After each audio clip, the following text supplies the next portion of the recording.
One of the things that we've realized, people struggle with, and even going back to my days as an adjuster, people had a hard time understanding their insurance settlements, namely their recoverable depreciation. And what the insurance company does when they say pay for your roof. They'll leave you with an estimate and a check for partial payment of replacing the entire roof. So what they did is they calculated a total amount that they thought it was going to take to replace your roof, subtracted out your deductible, and then also held what they call recoverable depreciation.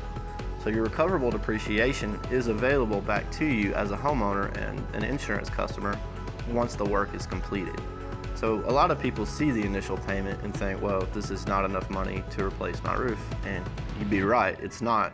So what we do is we help you recover your recoverable depreciation so you're made whole again. And all you do is pay your deductible and the insurance proceeds, and we replace the roof.